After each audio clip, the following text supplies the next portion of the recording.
வணக்கம் மக்களே, ஆர் வாட்சிங் in and out cinema with Divya. இந்த வீடியோல சூர்யாவோட 2 படங்களோட அப்டேட் பத்தி தான் வந்து பார்க்க போறோம். ஃபர்ஸ்ட், அவரோட கரியர்லயே ரொம்பவே பிரம்மாண்டமா உருவாயிட்டு இருக்கக்கூடிய கங்குவா படம்.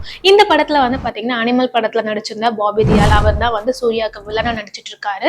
இந்த படத்துல சூர்யா அண்ட் பாபி தியால் இவங்க 2 பேருக்குமான ஒரு போர் சீக்வன்ஸ் வந்து இருக்கான். அந்த போர் சீக்வன்ஸுக்காக கிட்டத்தட்ட 10,000 பேரை வந்து பாத்தீங்கன்னா யூஸ் பண்ணியிருக்காங்களாம் இந்த மூவி டீம். அதை வந்து பாத்தீங்கன்னா கங்குவா படத்தோட மூவி டீம் வந்து அபிஷியலா வந்து ஷேர் பண்ணியிருந்தாங்க. இன்னது 10,000 பேரா ஒரு போர் சீக்வன்ஸுக்கு. வழக்கமா இதெல்லாம் வந்து கிராபிக்ஸ்ல தானே பண்ணி முடிச்சிருவீங்க, இப்போ உண்மையாலே வந்து யூஸ் பண்ணிருக்கீங்களா அப்படின்னு.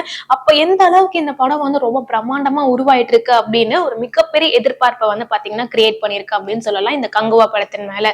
அடுத்து வந்து என்ன அப்டேட் பாத்தீங்கன்னா, சூர்யாவோட 44th மூவி கார்த்திக் சுப்புராஜோட டைரக்ஷன்ல வந்து நடிக்க இருக்காரு அப்படின்னு ரீசெண்டா வந்து அபிஷியல் அனௌன்ஸ்மெண்ட் வந்திருந்துச்சு.